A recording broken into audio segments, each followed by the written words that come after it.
Peggy 18.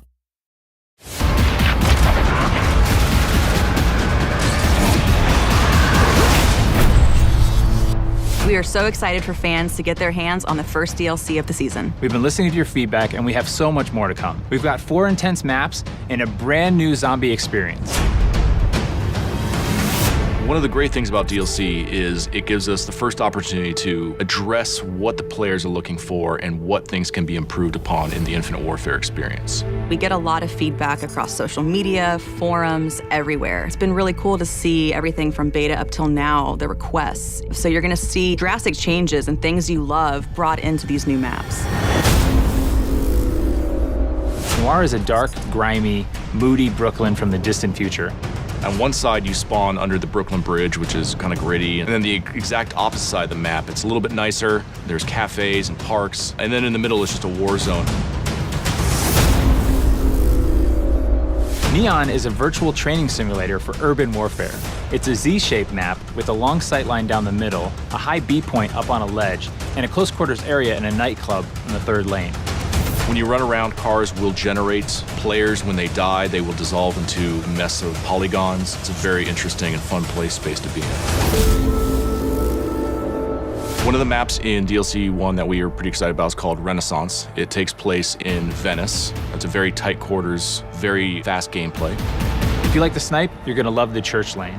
If you like to run and gun with your shotgun or your SMG, you're gonna love skating through the interiors and engaging players.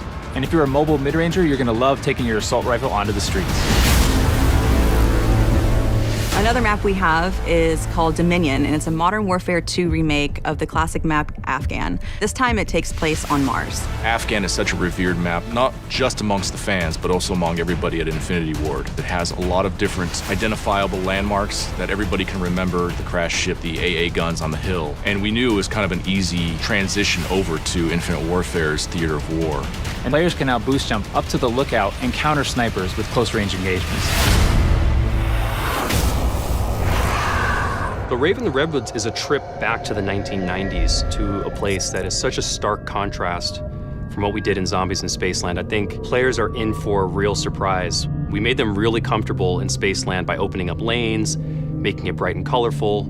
This is really a horror film brought to life in a video game form. It's going to blow people's minds. After getting sucked out of Zombies in Spaceland, our 4 characters appear in a cabin. They wake up kind of groggy. They kind of realize that they're maybe in the 90s now. As you explore outside of the cabin, you find out that you're actually in an abandoned camp that's been kind of taken over by a few hundred raver kids that are throwing an all-night rave party in the middle of the woods. The level has this dark, foreboding, kind of spooky vibe, and then the world comes alive.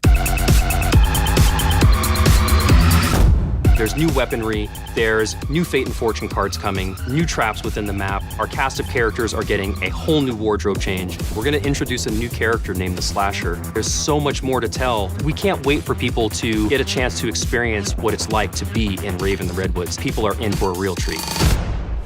All of the devs here at Infinity Ward cannot wait for our fans to get their hands on the new content. The weapons, the quests, there's so much going into it. Fans are going to be super excited. Call of Duty Infinite Warfare DLC 1 pack will be available January 31st, first on PS4.